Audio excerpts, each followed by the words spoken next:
क'क्राझार जिल्ला बतझरा महकुमानि सिङाव थानाय काजिगावनि न'ब्लाङाव सानसेनि हाबाफारि लानानै खुंगा ब्रैथि बोसोरसालिया जथुमा बतझरा जिल्ला बर' समाजनि मेल खुंफुंदों। बतझरा जिल्ला बर' समाजा गोजाम आफादखौ सिफायनानै गोदान आफाद दाफिननाय जाबाय। गोदान आफादनि आफादगिरि महरै सम्राट हाज'वारि आरो नेहाथारि महरै प्रेमधर ब्रह्मखौ सायख'नानै लानाय जायो। दिनैनि आफादखौ मासि लानानै दैदेनदोंमोन जगदीश नार्जारिया, लोगोसे मेलखौ बेखेवना होदोंमोन बिश्व कुमार ब्रह्मआ।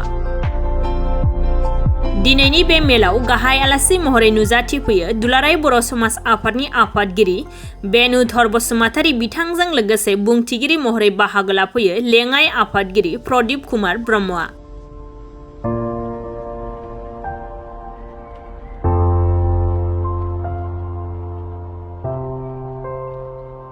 हाग्रोबाय नोंथांमोनखौ मिडियानिफ्राय फैनाय आरो बेबायदिनो जों खौरांफोरखौ फोसावनो हायो। नोंथांमोनाबो फैनांगौ, जोंबो बुंनांगौ जोंनि बाथ्राफोरखौ आरो आंनि गोरबोनि आरो बे दुलाराय बर' समाज बतझरा आन्चलिक आफादनि जानानै जोंथ' बेखौ दाबो मिथियाखै सोर सोर सायख'जादों। दा डिक्लेयार खालामगोन, बिसोरो फोसावगोन। नाथाय मोनसे बाथ्रा बुंखानानै गोनां बाथ्रा बेनो जे जों जेराव गोदान आफाद दायो थारमाने बोसोरावहाय जेरै बे दा गोदान आफाद दानायनि जथुमनायमोन बे जथुमनायाव गोदान आफाद दानाया बे जोंहा दंखायो संबिजित मथेनो जों सायख'नानैनो माने बयजोंबो गोरोबलायनानै आफाद गोदानखौ दानाय जायो। बेनिफ्राय लोगो बाहाय सदबांसा लायो अफिसियेल जायखौ अथ टेकिं होनना बुङो आरो बिनिफ्राय बिबानफोरखौबो गथायलायनाय जायो। बियो जोंनि गिदिर मोनसे बेराम बादि जानानै दङ। जों सानफ्रोमबो अखा नायबानो मोनसे नङा मोनसे खोनाबाय थायो आरो बेबादिनो नै मैयासो आरो मोनसे जायगानि खौरां मोनसे मोनबावदों जे इनलसफ्रा माने बिहामजोफोरखौ माने एसे उदखार खालामनाय बेफोरबायदि टाइप बेफोरबो जोंनि समाजनिनो एलिमेन्ट बियो बेमार बादि। आरो बे बिसि गोनाङा आरो फिसाइ गोनाङानो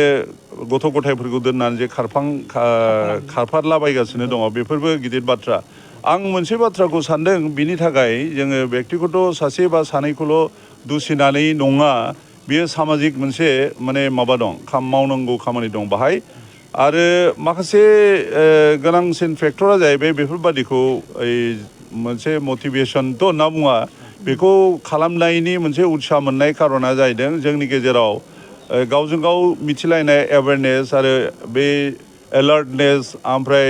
मा होनना बुङो बेखौ, बे जे एफा एनै दाय दस खालामोब्ला जोंनाव बे दन्द होनाय मानाय बे जिनिसा खुब रिलेक्स जानानै दङ। जोङो बर' समाजनिफ्राय बेफोरो एक्सुवेलि प्रायरिटि आरोखि, जेरै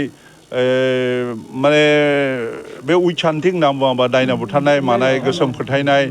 बेफोरबो गासिबो जोंनि समाजनिनो गाज्रि बिथिं बियो, बेफोरखौ जोङो सोदांनांगौ। आरो जोंनि बे संबिजितावनो बेयो होखानाय हाबाफारिखा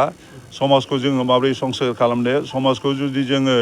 गुबुन समाजजों जुदि स्रें जिरायनानै बादायलायनो हानाय जुदि खालामनांगौबा जोङो बेफोरबायदि मैला मैथाफोरखौ जोङो साफा खालामनांगौ। आरो बे मोनसे आफादनिल' नङा आरो सानसेनि नङा, बाहाय बयबो आफादा गोरोबलायनानै मावनांगौ। आं मिथिगौ बर' साहित्य सभा आरो बर' फरायसा आफादफ्राबो जयैनो बेफोर खामानिखौ गोदोनिफ्रायनो मावगासिनो दङ। आरो जोङो दा नैबे दानि गोदान आफादखौ, जाय आफादनि बिबानगिरि आं मोनदों बावैसो 4-5 मासल' जादों,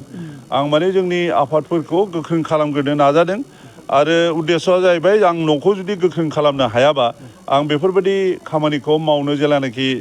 बाहेरायाव ओंखारगोन, जायगा थांगोन होनबा आं हारसिङैथ' आरो बेखौ हाया, बेखौथ' लोगो मावनांगौ। दा बे जोंनि डिस्ट्रिक्टनि जिल्ला आफाद आरो ब्लक बा आन्चलिक आफादफोरखौ जों गोख्रों खालामनानै बिसोरनि माध्यमैनो बेखौ मेसेजखौ होनानै लासै अर्गानाइज खालामगोन। आरो जों सानो जे मावनो हायै जेबो खामानि गैया संसाराव, आरो जायखिजाया प्रब्लेमखौनो जों गावनो सोरजियो। गतिके सोरजिनाय माबाखौ प्रब्लेमखौ इसुफोरखौ जों गावनो बेखौ सुस्रांनोबो हायो, प्रभाइडेड जों जुदि ज' आरो गोसो होनानै खामानि मावोब्ला। आरो जोंनि गोदान आफादनि माबाया नोजोरा बेनो, भिजना जोङो माने हठात दानोल' नङा, इयुननि जोलैनि थाखाय जों जाहाथे साबसिन मोनसे जायगा जोङो तैयार खालामनानै गालांनो हायो। आरो आं मोनसे बाथ्राखौ बुंखानो लुगैदों जे बर' समाजा बुंनो थाङो नङा, बेथ' फेक्ट। बियो जिखुनु समाजनि जिखुनु जाथिनिनो, जेरै बर'फोरनिनो बेयो प्राइम आरोखि गुदिसिन आफाद जानांगौमोन दाबो गुदिसिन आफादानो नाथाय बिनि जोनोमा बयनिख्रुइबो उन्दैसिन बेयो 2010आवसो बियो फर्मेलि दुलाराय बर' समाजखौ दानाय जादों बिनि सिगाङावबोसो अबेबा जायगायाव डिस्ट्रिक्ट आफादफोर दंमोन टिपकायावबो दङमोन क'क्राझाराव दं बा बे माबा दक्षिण पाराव दं बेफोरबायदि दंमोन आरोखि नाथाय बेखौ दुलाराय हिसाबै दानाया बावथ्राखै बयनिबो उन्दैसिन बे आफाद मानो दादों मा समाव दादों बे जोङो जन्म लग्नखौ सिन्था खालामाबालानो बिदि जोनोम मोनबाय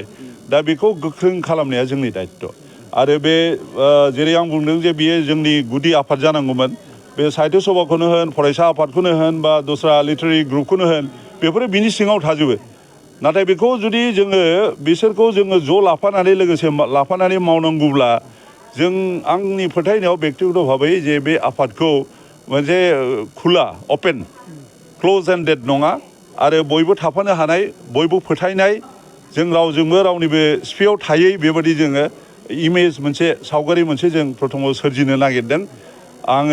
आंहा फोथायनाय दं जोंनि मावग्रा आंनि टीमनि मानसिफ्रा बयबो सापर्टिभ जोब आरो बेबायदिनो गोथार आरो गोख्रों गोसोनि मानसिजोब बेखौ मावफुंनो हायोब्ला बिनि उननि खामानिया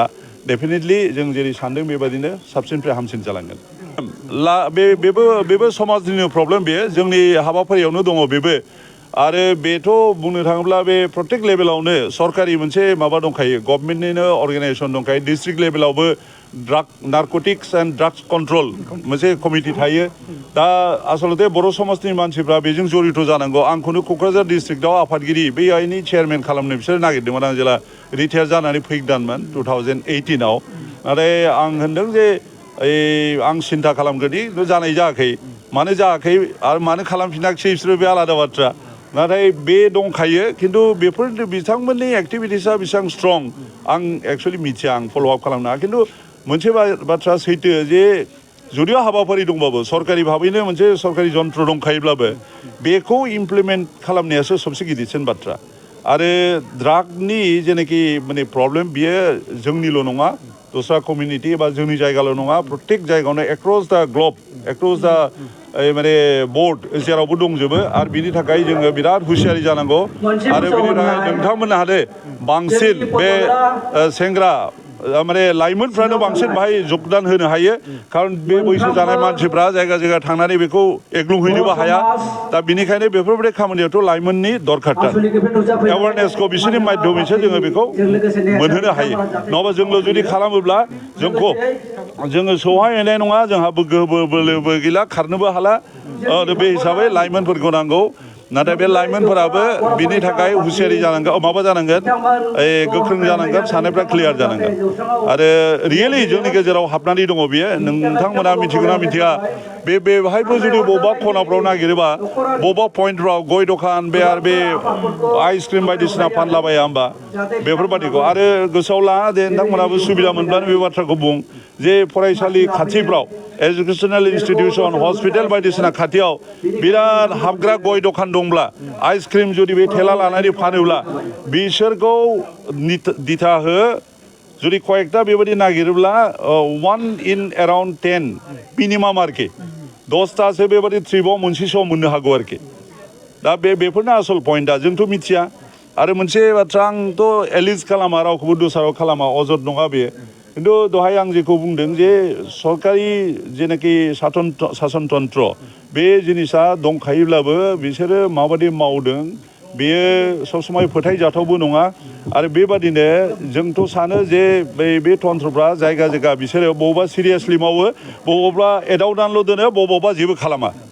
दा बेफोरबादियाव जोंनि एरियाबो गोलैयो दे बिसोरो माबोरै जानानै थांथों बेबायदि सानग्राबो दङ ओंखायनो बेनि प्रति जोंहासो रासिन सजाग जानांगौ आरोखि नोंथांमोनहा मिडियानिफ्राय फैनानै जे आंनावहाय बे बाथ्राखौ सोंफैनायनि थाखाय दिनै आङो गोदान आफादगिरि जानायलाय फर्थ बरजरा जिल्ला बर' समाजखौ मावफुंलांनो थाखाय जोंहा मोनसे कास्टमारि ल' दङ बे नुजाथिनाय बे कास्टमारि ल'नि गेजेरजों जोङो गासैबो समाजाव थानाय गुलाय गुजाय आरो बेनिफ्राय जेनाखि जेंना जेंसि बेफोरखौ जोङो हारि बासिया धोरोम बासियालासेनो खौसेथिजों जाहाथे जोङो हारिखौ गोख्रों खालामलांनो हायो बिनि थाखाय जोङो मावलांनो थाखाय मोनसे जानजि खादों दा बेहायनो जादों जोङो आयदाफारियावहाय आइजो लांखारजानाय बिसेस करि वमेन ट्रेफिकिं आरो उन्दै बैसोआव हाबा जानाय आर्लि मेरिज खोमसि फोथायनाय सुपारस्टिशन बिलिफ न'खर संसाराव गुलाय गुजाय जानाय डमेस्टिक भायलेन्स फेग्रा मुवा बाहायनाय एलकहल एन्ड ड्राग्स बाहायनाय ओमफ्राय गुबुन हारिजों हाबा हरनाय आरो खारफालांनाय बायदि बायदि बेफोरबायदिखौ जोङो बर' समाजनिफ्राय जोङो एवारनेस प्रग्राम खालामनानै जायगा जायगा लानानै बे सोमोन्दै जोङो सावरायनायनि गेजेरजों जाहाथे जोङो गामियावहाय हाबनानै बे मेसेजखौ जों होनो हायो आरो बे मेसेजनि गेजेरजों जोङो एसेब्लाबो जोङो समाजखौ जाहाथे गोख्रों खालामनो हायो बेनिखायनो आङो नोंथांमोननि गेजेरजों बे खामानियाव जाहाथे मदद होयो रायजो राजा आइ आफाखौबो आङो हेफाजाब खालामनो थाखाय खावलायनाय थाबाय बेथ' बिराद गिदिर मोनसे समस्या बिनि थाखाय बियो मोनसे न'खर भायलेन्स होननानै जों बुंनो थांनो हायो बे न'खरावहाय दिनै बिसि फिसायजों गोजोननाय माखासेखौ लाबोनो हायैनि थाखाय एखनबा बेबायदिनो जोङो एसे एनै नांलाय खमलाय जायोब्ला दिनै थाब बेंलायनायाव गैयालासेनो दिनै एसे गाबोन एसे बे फारागथि गोनां जायो दा बेहाय गोसो गोथारै बिसि फिसाय सोमोन्दो थादोंब्लाबो आंनि बे गोरबोनि फिसाय बा बे आंनि गोरबोनि हिन्जाव होननाय थालायनाय थाया बेहायनो न'खराव नानान धरनर बेबायदि माने जाथायखौ जानायफोरखौ जोङो समाजनि एसेबाबो गिदिंनायाव बेफोरखौ एसे आन्दाज मोनो आरो दा बेफोरखायनो जोङो बे न'खर भायलेन्सआव गोग्लैयो बे न'खर भायलेन्सखौ जोङो माबोरैबा गोजोननाय आरो सान्तिखौ लाबोनो हायो जाहाथे अनलायनाय फैयो बे अनलायनायनि गेजेरजों जाहाथे न'खराव बेबायदि जाथाया जाया